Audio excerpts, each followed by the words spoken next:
تعالیٰ نے جہاں قرآن مجید فرقان حمید میں ان کا ذکر کیا، علامہ صاحب اس بارے میں گفتگو فرما رہے تھے۔ اللہ کے پیارے حبیب مکرم صلی اللہ علیہ وآلہ وسلم نے بھی تو اپنے فرامین مبارکہ سے ہماری رہنمائی فرمائی ہے جی۔ اس حوالے سے ناظرین کے رہنمائی کے لیے آپ لازمی بتائیے کہ حدیث مبارکہ میں آقا کریم صلی اللہ علیہ وآلہ وسلم کے جو فرامین مبارکہ ہیں ان کے مطابق پڑوسیوں کے حقوق کی طرف کیسے ہمیں حکم دیا گیا ہے۔ بسم اللہ الرحمن الرحیم، اللہم صلی علی سیدنا و مولانا محمد وعلی آلہ و اصحابہ اجمعین۔ مفتی صاحب، آپ کا اور آپ کی پوری ٹیم کا پھر میں شکر گزار ہوں کہ یہ جو ایک اہم موضوع ہے جس کو سمجھنا ہمارے لیے نہایت ضروری ہے، اس کے اوپر آپ نے گفتگو کرنے کا موقع عطا فرمایا۔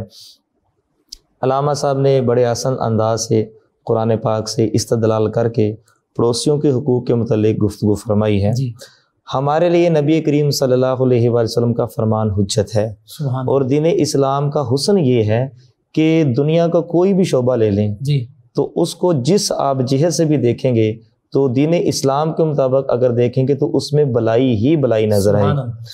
پڑوسی جو ہیں یہ ایک نہایت اہم معاملہ ہے، اور اس کے بہت سارے شرعی مسائل اور حدود و قیود بھی ہیں۔ سب سے پہلے تو نبی کریم صلی اللہ علیہ وسلم کی زبان اقدس سے نکلے ہوئے خوبصورت الفاظ اور حدیث مبارکہ قرآن پاک ہی کی تفسیر، اس کی تفسیر ہے۔ دیکھیں نا جی، جب قرآن کو سمجھنا ہے تو جو نبی پاک صلی اللہ علیہ وسلم کا فرمان علی شان ہے، حدیث مصطفیٰ جو ہے وہ اس کی تفسیر بڑے کھل کے انداز میں بیان فرماتی ہے۔ صحابہ کرام کو بھی جب قرآن سے کوئی چیز سمجھ نہیں آتی تھی تو جب حضور بیان فرماتے تھے وہ پھر حدیث شریف بن جاتی ہے، کھول کر اس کو بیان فرماتے تھے۔ بخاری و مسلم میں شیخ الحدیث حضرت ابو ہریرہ رضی اللہ تعالیٰ عنہ سے مروی ہے کہ نبی کریم صلی اللہ علیہ وآلہ وسلم نے ارشاد فرمایا، وہ شخص مومن نہیں ہو سکتا، وہ شخص مومن نہیں ہو سکتا، وہ شخص مومن نہیں ہو سکتا۔ آپ نے 3 مرتبہ ارشاد فرمایا، تو آگے سے عرض کی، یا سیدی یا رسول اللہ صلی اللہ علیہ وسلم، وہ کون سا شخص ہے جو مومن نہیں ہو سکتا؟ تو حضور علیہ السلام نے ارشاد فرمایا، جس کا پڑوسی اس کی آفتوں سے محفوظ نہ رہے۔ یعنی کہ پڑوسی جو ہے وہ اپنے پڑوسی سے تنگ ہو، تو فرمایا کہ وہ شخص جو ہے وہ کامل مومن ہے نہیں ہے۔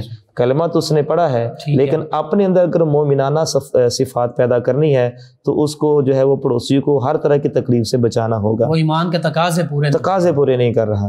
آگے والی جو حدیث شریف ہے وہ یہ بھی بخاری اور مسلم میں ہے، اور ام المومنین محبوب رب العالمین حضرت عائشہ صدیقہ بنت صدیق اکبر سلام اللہ علیہا آپ فرماتی ہیں کہ جبریل امین علیہ السلام، حضور نے ارشاد فرمایا کہ جبریل امین علیہ السلام مجھے پڑوسی کے حقوق کے بارے میں وصیت فرماتے رہے۔ فرماتے ہیں کہ مجھے یہاں تک گمان ہو گیا کہ کہیں ان کو وارث نہ بنا دیا جائے، یعنی وراثت میں سے بھی ان کا حصہ نہ رکھ دیا جائے۔ آگے جو ہے وہ حاکم نے مستدرک میں حضرت ابو ہریرہ رضی اللہ تعالیٰ عنہ سے یہ حدیث مروی ہے، فرماتے ہیں کہ جو شخص اللہ اور اس کے رسول پر ایمان رکھتا ہے، یہ شرط رکھی ہے، اللہ اور اس کے رسول پر ایمان رکھتا ہے، اس کو چاہیے کہ وہ پڑوسی کی عزت کرے، پڑوسی کا اکرام کرے۔ ہمارے معاشرے کے اندر یہ عام طور پر دیکھا جاتا ہے کہ لڑائیاں، جھگڑے، دنگا فساد اور یہ چھوٹی چھوٹی باتوں کے اوپر ہوتا ہے۔ اگر پڑوسی جو ہے وہ اس نے تھوڑا سا پانی باہر گرا دیا ہے تو دوسرا پڑوسی جب باہر نکلتا ہے وہ دیکھتا ہے کہ پانی ہے تو وہ اس کے ساتھ لڑنا شروع کر دیتا ہے۔ اور پڑوسی کو بھی یہ چاہیے کہ اپنے گھر کی صفائی کر کے جو کوڑا کرکٹ ہے اس کو پڑوسی کے سامنے، گھر کے سامنے نہ رکھ دیا کرے، بلکہ اس کو شاپر میں ڈال کر یا باسکٹ میں رکھ دے، تاکہ بلکہ ہو سکے تو جہاں اپنے گھر کا دروازہ صاف کرنا ہے اس کے دروازے کے سامنے بھی جھاڑو لگا دے۔ حسن سلوک یہی ہے، اتنے میں وہ خوش ہو جائے گا۔ اب یہ دونوں طرف سے ہے، اب دیکھنا وہ اس کا پڑوسی ہے اور وہ اس کا پڑوسی ہے۔ اب ایسا تو نہیں ہے کہ ایک حسن سلوک کرے اور دوسرا کہے کہ چل یہ کاری دیتا ہے، نہ، اگر ایک دن اس نے کیا ہے تو دوسرے دن وہ کر دے، تو اس میں آپس میں باہمی محبت بڑھے گی۔